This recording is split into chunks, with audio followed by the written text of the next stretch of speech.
Plutôt salé ou plutôt sucré? Imaginez le goût salé et intense des charcuteries quand on les déguste, ou le soyeux et la douceur de la crème anglaise, ou alors le goût plus saisissant du citron que l'on croque. Enfin, la saveur intense d'un café bien corsé. Ça vous plaît? Vous venez de faire un petit parcours gustatif autour des 5 saveurs que l'on connaît: sucré, salé, amer, acide et umami. Si ça vous intéresse, je vais vous faire découvrir des molécules qui réveillent les papilles et à l'origine de toutes ces saveurs. On y va? Nous commençons dans la douceur, et ça avant même de naître. Et oui, parce que le fœtus, dans le ventre de sa maman, déglutit beaucoup plus quand la maman mange du sucre. Mais pourquoi cet attrait pour le sucre? C'est sûrement parce que les aliments sucrés apportent beaucoup d'énergie. Trouver les aliments sucrés était une question de survie. Bon, ça, il y a très longtemps, bien sûr. Le sucre est indispensable à notre survie. Pourtant, nous ne sommes pas si sensibles que ça à sa concentration. On détecte 3,4 grammes de sucre dans 1 litre d'eau. C'est pas énorme.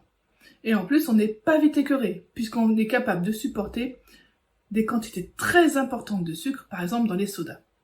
On trouve le sucre dans plein d'aliments. Nous connaissons le saccharose, le sucre de table, que l'on trouve dans la betterave sucrière, par exemple. Ou bien le fructose dans les fruits. Et le sucre le plus présent sur Terre se trouve dans les végétaux. Il s'agit de la cellulose. Mais ce sucre-là, ce sont les herbivores qui en profitent, pas nous. Comme je vous l'ai dit, le sucre, c'est une source d'énergie. Alors aujourd'hui, quand les calories sont un peu traquées, on se tourne plutôt vers les édulcorants. Ils ont cette capacité d'avoir un pouvoir sucrant 300 à 500 fois plus élevé que le sucre. Du coup, il en faut très peu pour avoir la sensation du goût sucré. Un des édulcorants naturels est issu d'une plante, la stevia, et c'est un stévioside. Savez-vous que l'on possède des ressources quasi infinies en sel? Entre le sel dissous dans l'eau de mer et les carrières de sel cristallin, de sel gemme, on en a à foison. Le sel, c'est une molécule toute simple. C'est un petit cristal qui a pour formule NaCl. Sa structure est classique, il cristallise sous forme cubique face centrée. Si la molécule est toute simple, son importance est capitale. Pendant très longtemps, saler les aliments pour les conserver était la seule manière d'avoir des viandes et des poissons pendant très longtemps. Aujourd'hui, conserver les aliments sous forme de salaison est encore très courant, et le sel avait une telle importance qu'au Moyen-Âge, c'était même un impôt royal, la gabelle. Aujourd'hui, on s'est rendu compte que trop de sel dans l'alimentation pouvait nuire à notre santé, alors on fait attention à ce que l'on consomme. Nous sommes 1000 fois plus sensibles au goût amer qu'au goût sucré. Ça vous étonne? Figurez-vous que c'était une question de survie. Dans les temps anciens, à l'âge préhistorique, consommer des fruits amers était très dangereux car c'est souvent des aliments toxiques. Du coup, pour se protéger, on est devenu très sensible à cette saveur amère. Alors on aime ou on n'aime pas. Dans notre quotidien, nous connaissons par exemple la naringine, présente dans le pamplemousse, la caféine dans le café ou alors l'humulone de la bière. C'est une saveur souvent peu appréciée des enfants. D'un autre côté, ils ne boivent pas de bière. Historiquement, c'est la quinine qui fait référence pour le goût amer. Elle est extraite naturellement d'un arbuste, le quinquina, et était utilisée contre le paludisme. Mais c'était également un antipyrétique, donc contre la fièvre, et un antalgique contre la douleur.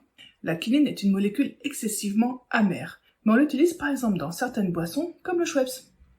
Dernière petite info qui vaut le coup, savez-vous qu'une grenouille possède 50 récepteurs de saveur amère, alors que nous n'en avons que 25 et la poule en a 3. Allez placer ça dans une conversation, bonne chance.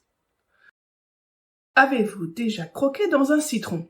Ou rien que d'y penser, on en salive tellement la saveur est saisissante. L'acide est très présent dans notre alimentation et si on détecte cette saveur, là encore, c'était pour nous protéger. Soit pour évaluer la maturité d'un fruit, si c'est acide, on attend que le fruit mûrisse, mais pour détecter aussi l'acidité de certains aliments, puisque l'oxydation ou le développement de certains micro-organismes génère la présence de molécules acides. La perception de l'acidité est directement liée à la détection des protons H+, issus de la fonction chimique acide carboxylique. Les ions H+, nous informent de la présence de molécules acides qui pourraient être dangereuses. Les acides se forment lors de l'oxydation des alcools. C'est le mécanisme à l'origine de la préparation des vinaigres. dans lesquels l'éthanol s'est oxydé en acide éthanoïque ou acide acétique. Cette réaction permet donc de transformer le vin en vinaigre. Les acides sont très présents dans notre alimentation car ils permettent de conserver les aliments. D'ailleurs, vous avez déjà arrosé une salade de fruits avec un jus de citron pour éviter que les fruits noircissent.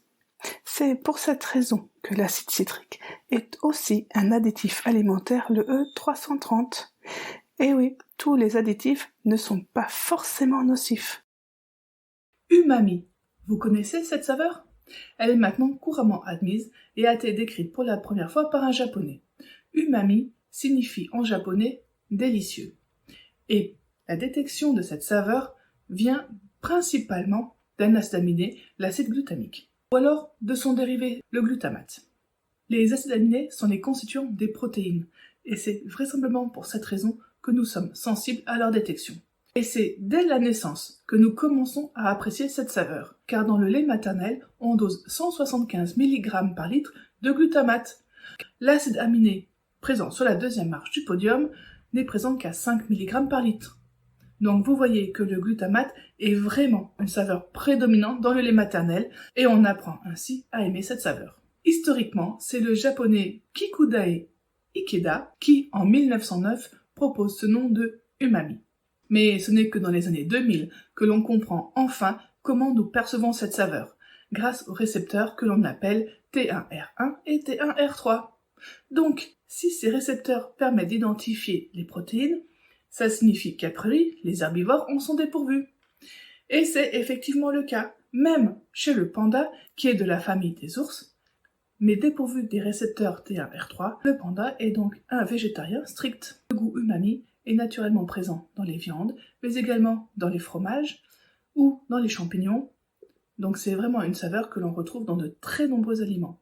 J'espère que la découverte de ces molécules à l'origine des saveurs que nous ressentons vous a plu et que vous avez appris quelque chose. N'hésitez pas à liker, commenter, partager, me donner des idées de nouvelles vidéos, car comme vous voyez, la chimie est présente partout dans notre quotidien et je vous aide à la décrypter et à la comprendre. À bientôt sur Chimie Chic.